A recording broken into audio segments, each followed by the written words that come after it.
Alors, je ne sais pas si vous vous souvenez, mais il y a encore quelques années, il y a beaucoup de personnes qui étaient réticentes à utiliser le paiement sans contact. Ça pouvait faire peur à l'époque et ça fait peut-être même encore peur aujourd'hui à certaines personnes. Mais il s'est passé un truc en 2020 qui a un peu chamboulé les habitudes. Je vous refais pas le topo, hein, je pense qu'on s'en souvient tous. Avec la mise en place de la protection sanitaire de façon générale, la mise en place des gestes barrières, le plafond de paiement sans contact est passé de 30 à 50 euros et les commerçants ont essayé d'inciter les gens à utiliser le paiement sans contact pour éviter d'aller tripoter le même appareil que les 50 gars avant. Donc petit sondage, qui a payé sans contact hier par exemple? Vous êtes quand même super nombreux. Et qui sait comment ça marche un paiement sans contact concrètement?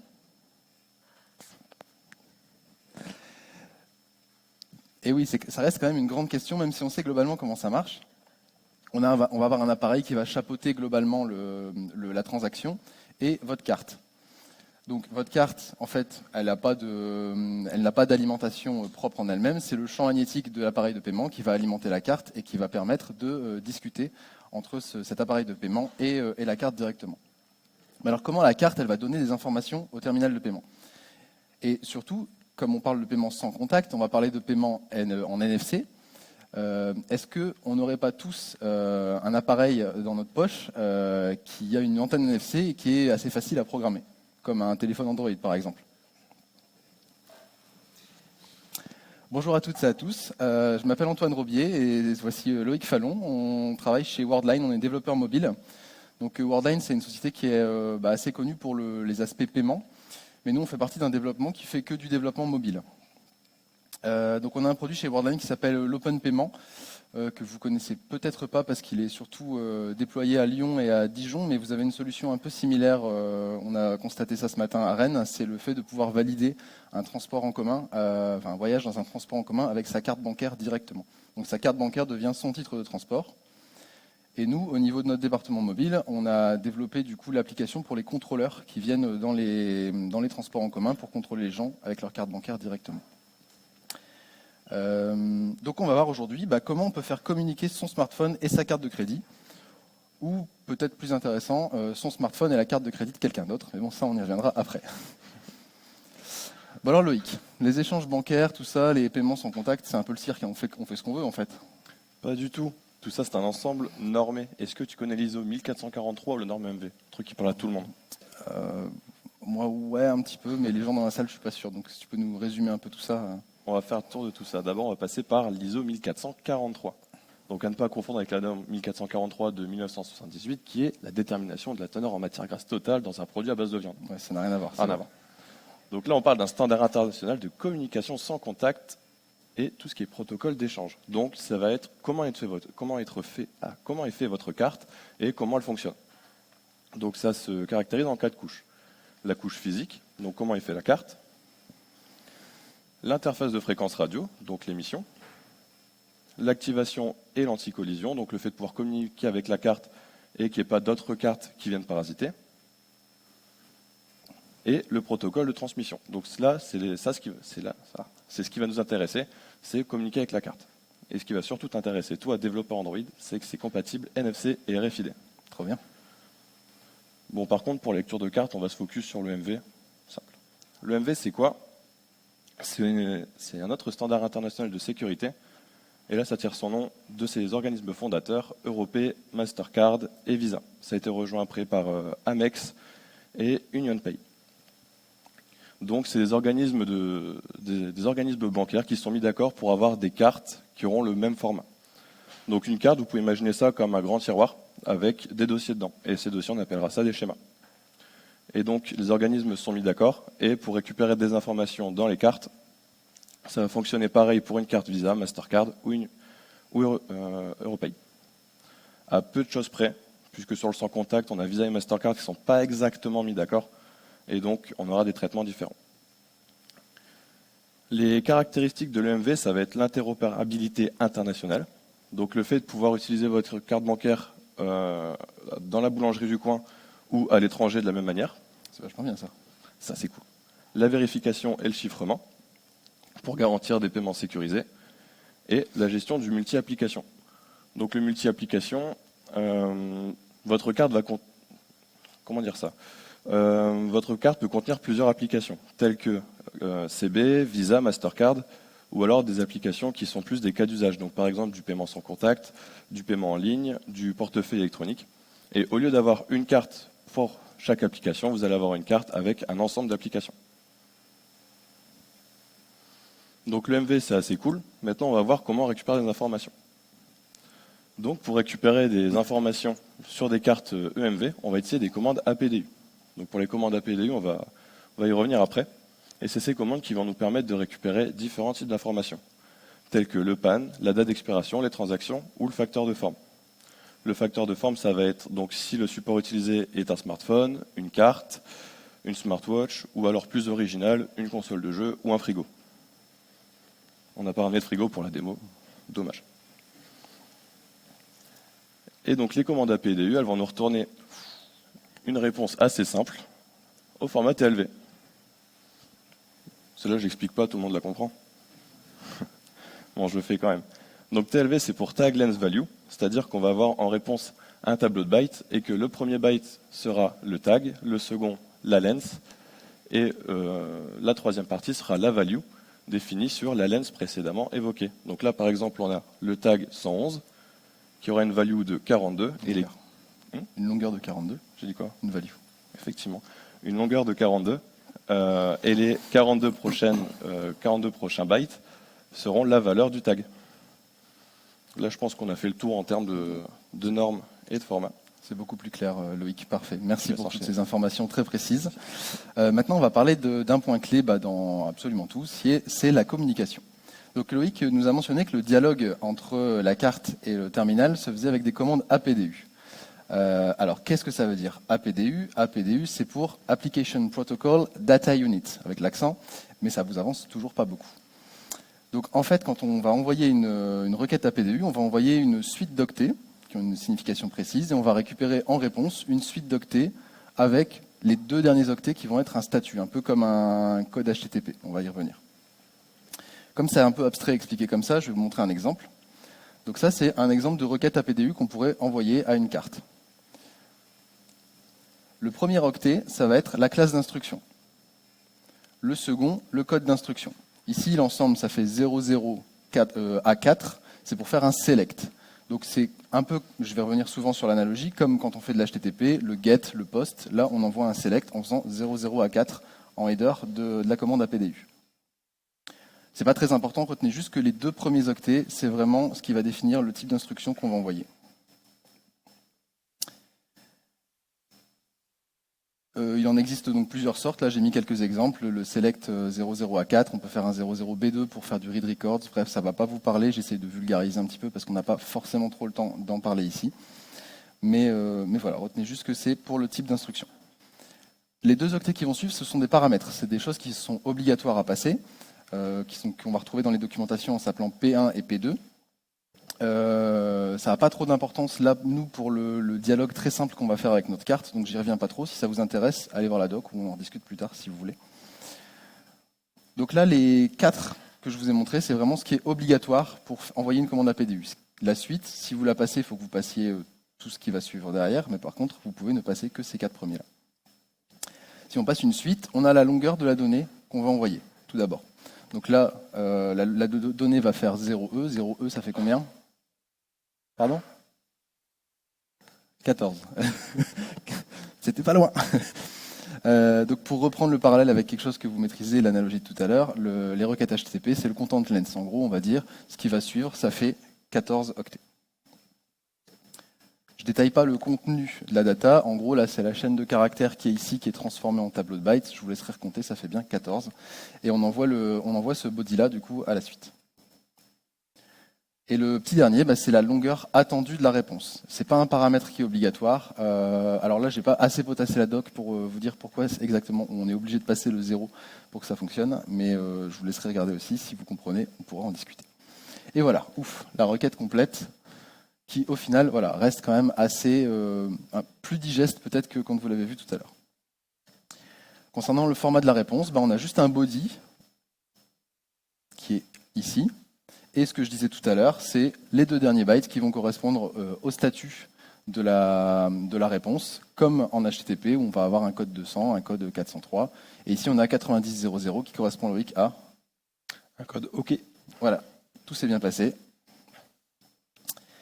Et voilà, ouf, on connaît le format TLV maintenant. On sait comment on envoie un message, on sait qu'on va récupérer une réponse et on sait comment la lire. Mais alors, qu'est-ce qu'on doit dire à la carte, Loïc, pour récupérer ces informations ? Tu peux essayer un truc du genre Shazam ou s'il te plaît, ça marche bien en général. Ouais, non, je pense pas. Donc je vais vous décrire un petit peu la suite d'échanges qu'il faut faire avec la carte. C'est un cas, parce que comme on disait tout à l'heure avec Loïc, en fonction du constructeur de la carte, en fonction des numéros que vous allez trouver sur la carte, tout ça, vous n'allez pas forcément avoir la même façon de gérer, mais dans la majorité des cas, ce dont je vais vous parler maintenant fonctionne. Donc on a 2 protagonistes, bien sûr, le terminal de paiement, ou le smartphone dans notre cas, et la carte. Le premier message qu'on va envoyer, c'est le PSE, qui veut dire Payment System Environment. On demande en gros à la carte avec ça, donne-moi la liste des applications que tu supportes. La carte, du coup, on en a parlé un petit peu des applications tout à l'heure, la carte va répondre, du coup, voilà la liste des ID d'applications que je vais supporter. Donc le terminal de paiement récupère cette liste et va choisir celle qu'il va utiliser pour la suite des opérations. Donc ça peut être en fonction d'une priorité qui sont données aux différentes applications, ça peut être tout simplement en fonction des applications que lui est capable de supporter. Par exemple, un retrait au distributeur, lui, ne va pas être capable de le gérer pour faire un paiement, donc il ne va pas prendre ça.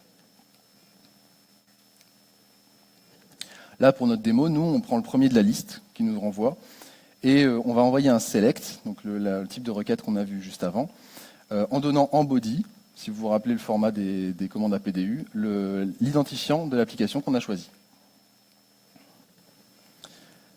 La carte ensuite va répondre avec un PDOL. Alors qu'est-ce que c'est encore que ça, Loïc, un PDOL ? C'est le nouveau champion League of Legends, c'est sûr. Et non. PDOL, toujours raté. PDOL, c'est pour Processing Data Object List. C'est la liste des paramètres qui vont être attendus par la carte pour la suite des requêtes. Donc par exemple, le pays, la devise. Donc elle va renvoyer cette liste-là, donc c'est une liste de tags, en gros, qu'elle va renvoyer dans un certain ordre. Et ça veut dire, pour les requêtes suivantes, il va falloir que tu m'envoies les valeurs équivalentes à ces paramètres-là dans le même ordre. Donc par exemple, si la carte me demande pays, devise, je vais répondre français, euro.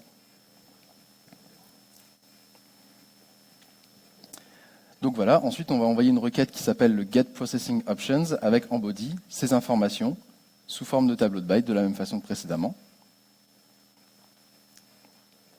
Et enfin, en retour, on récupère plein de valeurs TLV qu'on va pouvoir analyser si on sait à quel tag ils correspondent. Si vous vous souvenez le format TLV, tag length value, vous allez en avoir une suite comme ça. Si vous savez par exemple que le tag, je ne sais pas, le tag, je dis une bêtise, mais le 8F correspond au nom du possesseur de la carte, vous allez pouvoir aller vous dire, dès que je récupère le tag 8F, je vais savoir que les 12 prochains octets, c'est le nom de la personne qui détient la carte. J'aurais plus qu'à transformer les 12 prochains octets en chaîne de caractères et j'ai le nom de la personne. Comment on fait ça sur Android, Loïc ? Tu vas voir, c'est pas si compliqué. Donc au début, on a dit qu'on avait un appareil Android qui faisait du NFC. On a aussi dit que l'ISO 1443, c'était compatible NFC. Bon, on va tout miser là-dessus, ça part. Donc dans un premier temps, on va récupérer une instance de NFC adapteur. Donc c'est ce qui va nous permettre d'avoir le contrôle NFC de notre device Android, donc savoir s'il dispose d'une connexion NFC, l'activer ou la désactiver. Ensuite, on va préparer une variable qui sera isodep, qu'on passera à nul. Isodep, donc... Ça n'a rien à voir avec Pirates des Caraïbes, c'est ça ? Rien à voir non plus. Okay. C'est pour la norme ISO DEP. Et on va l'initialiser à nul ici, puisque c'est une variable globale et qu'on s'en servira après dans toutes nos autres méthodes. Et on en reparlera après. Et ensuite, on va initialiser nos flags, donc, qui seront les technologies qu'on va utiliser sur notre lecteur NFC. Une fois qu'on a initialisé tout ça, on va pouvoir appeler la méthode EnableReaderMode. Donc c'est celle qui va nous permettre de lancer le lecteur NFC du device et passer le device en chasse. Donc on va lui passer une activity pour lui préciser que le lecteur NFC doit rester en route le temps que l'activity est affichée à l'écran. On lui passe une callback, on y reviendra après, les flags qu'on a définis avant, et le petit nul qui traîne à la fin, c'est pour les extras. Ici, on n'a pas besoin d'en passer. Et donc, la callback, c'est la callback qui sera appelée quand un tag sera trouvé par le lecteur. Donc, on va voir notre objet tag là-haut. On va utiliser isodep, la méthode get, pour récupérer une instance.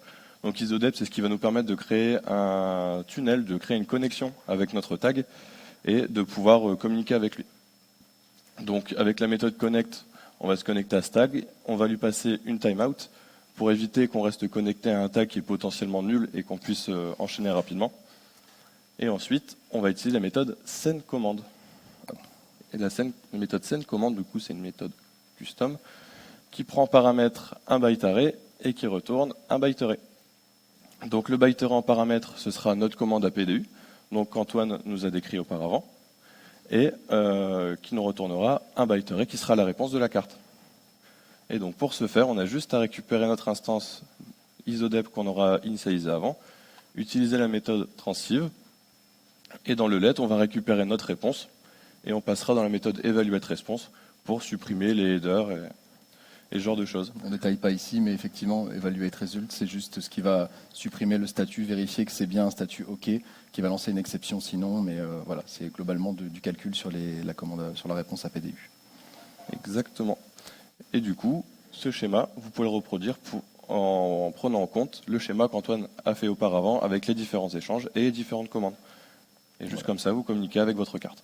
Voilà, on ne redétaille pas davantage parce qu'on n'a pas trop le temps de le faire.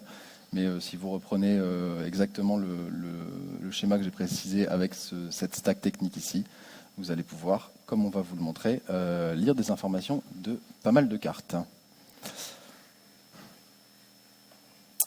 Donc je suis sûr que vous avez envie de voir comment ça fonctionne en vrai tout ça.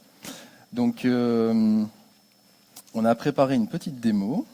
Je ne sais pas si on voit. Oui, on le voit bien. Ouais. Voilà, donc ça c'est le type d'appareil qu'on a sur, vous le verrez peut-être pas au fond, mais sur les agents qui sont dans les villes de Dijon et de Lyon. Donc avec ce genre d'application, là c'est un sample qui permet juste de lire les cartes. Après on imagine bien qu'en vrai, ça va aller taper des serveurs pour aller récupérer est-ce que oui ou non la personne a bien validé son titre de transport. Là on a juste du coup l'application qui va permettre de lire la carte. Donc on va se mettre en situation réelle du coup. Monsieur, contrôle des titres de transport. Et voilà, magique. Parfait. Donc là, on utilise une carte factice, c'est une carte de test, qui du coup n'est pas vraiment liée à un compte bancaire derrière, mais qui possède tous les attributs d'une carte qui permet de faire des paiements sans contact classiques, on va dire. Donc là, vous allez me dire très certainement, les mecs, c'est des rigolos, ils ont une carte factice, ils ont un truc qui sait lire du NFC, ils ont hardcodé le truc, et puis ils affichent juste le petit numéro qui va bien. Qui d'entre vous pense qu'on est des charlatans et qu'on va... Attention, ceux qui lèvent la main, vous pouvez venir avec votre carte. Après, on va essayer de passer. On passera dans les rangs avec les cartes pour récupérer les. Non, c'est bien des vraies commandes APDU qu'on envoie et c'est bien des vraies réponses qu'on récupère derrière. Je vais remettre du coup, les slides. Parfait. En conclusion, qu'est-ce qu'on a appris aujourd'hui ? Loïc nous a montré qu'il y avait beaucoup de choses qui sont décrites et normées au niveau des paiements sans contact, notamment la façon de faire transiter les données, les types d'échanges qu'on peut avoir entre les appareils. C'est parfois très documenté, voire trop documenté, et à la fois parfois pas assez quand on cherche, par exemple, quand on a une grosse série de tags lens value et qu'on veut savoir un tag particulier à quoi ça correspond. Des fois, c'est un peu compliqué à trouver les informations. Ensuite, c'est plutôt simple quand on a compris le principe. Alors oui, il y a de l'algorithmique, il y a des fonctions récursives, on travaille avec des octets, on n'a pas forcément trop l'habitude, mais il y a quand même assez peu d'échanges, du moins pour notre cas d'utilisation là qu'on vous présente. Le vrai problème, c'est que comme les constructeurs ne se sont pas forcément trop mis d'accord, on peut avoir des cas où on ne trouve pas les infos de la carte au même endroit, ou alors où il faut faire des requêtes supplémentaires derrière pour aller récupérer telle ou telle information. Ce qui peut occasionner des traitements complémentaires et de la maintenance en plus au niveau des applications. Ça, Loïc qui connaît bien. Et le mot de la fin, on ne peut pas tout faire. Alors, donc, il y a des informations qui sont vraiment liées à votre carte, comme le petit cryptogramme qui est écrit au dos, qui est juste écrit au dos et que votre banque connaît, mais que voilà, vous ne pouvez pas retrouver dans les informations, je dirais, numériques de la carte. Par contre, on pourrait très bien faire un paiement sans contact jusqu'au bout avec un téléphone Android comme ça, hein, Loïc. Totalement. On est bloqué par pas grand-chose. Il va y avoir 3 gros blocages, on va dire, si tu veux faire un paiement avec ton téléphone. La première, ça va être la distance d'émission de la carte. Au niveau de l'antenne, on a une portée de 3 à 10 cm. Donc il faut vraiment que la personne qui veut vous hacker soit collée à votre carte. La deuxième sécurité, ce sera... donc comme on l'a dit, le MV, c'est assez chiffré, assez sécurisé. C'est-à-dire que la puce, avant d'envoyer une transaction, va elle-même faire des vérifications. Et donc, si on a plusieurs transactions venant d'un même terminal, d'un même montant, avec les mêmes informations, la puce peut se bloquer. Et dans ce cas-là, c'est une opération que vous avez déjà dû souvent voir où votre paiement sans contact ne passait pas et vous devez insérer la carte pour recommencer une transaction. On va avoir le même principe. Et le troisième blocage, ce sera plus matériel, c'est les petits porte-cartes, bloqueurs NFC, RFID, où là, techniquement, on ne peut pas venir lire ta carte. Mais sinon, on pourrait faire un paiement. Et ça fait peur. Voilà, ça termine notre talk sur la discussion entre les cartes bancaires et les smartphones. J'espère que ça vous a plu. Si le sujet vous intéresse, n'hésitez pas à soit venir nous voir sur les réseaux ou aller voir le stand Worldline qu'on a au niveau du Brestcamp. On a des personnes qui sont assez calées sur le sujet aussi. On vous a mis du coup les petites références si vous voulez un peu plus de doc technique. Et un petit QR code avec un feedback. Ça fait toujours plaisir si vous pouvez laisser un petit commentaire si ça vous a plu, même pas plus, on peut s'améliorer, c'est super bien. Merci d'être venus si nombreux en tout cas.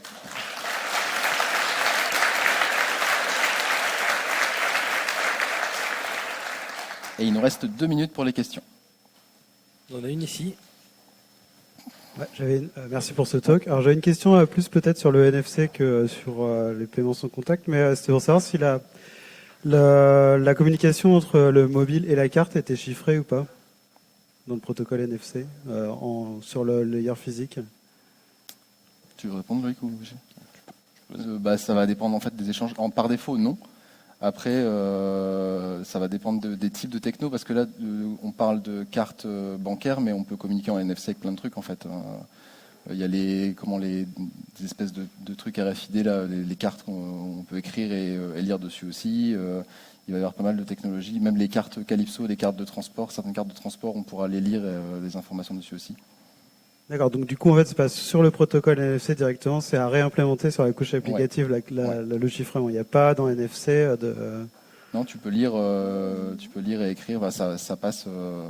C'est le fait que l'antenne soit vraiment très peu portante qui fait que c'est sécurisé, quoi. Oui. Okay. Merci. De notre compréhension, du moins, oui. Après,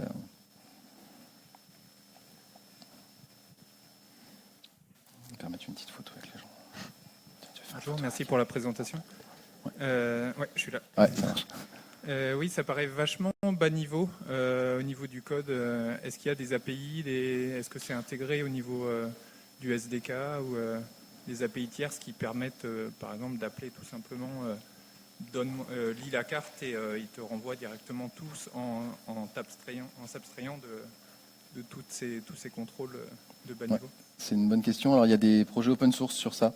Là, du coup, nous, on a un SDK qui est interne. C'est pour ça qu'on ne peut pas vous mettre de référence directement vers le code source de notre SDK, du moins. Mais on développe et maintient un SDK qui permet de faire ça de façon à ce qu'il soit même intégré dans des solutions de partenaires, quoi, que les partenaires puissent intégrer ça directement et aller lire des cartes. Merci. Avec plaisir.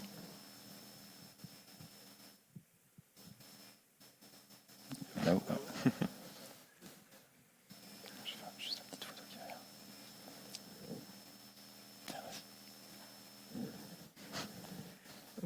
Oui, bonjour. Par rapport au thème initial de la présentation, vous avez travaillé sur la validation des titres de transport par les cartes bancaires. Oui. Comment aller retrouver cette info ? J'ai cru voir qu'il y avait à un moment sur une slide, il y avait 4 répertoires, il y avait notamment 4 zones et il y avait notamment des transactions. Il y a un historique sur la carte bancaire des dernières transactions. Si oui, quelle durée d'historique ? Alors, j'ai pas l'info précise. Peut-être Loïc, tu l'as. Alors les transactions, ça fait partie des données qui sont potentiellement renvoyées avec les données de la carte. C'est comme le nom du propriétaire, tu l'as pas forcément sur la carte.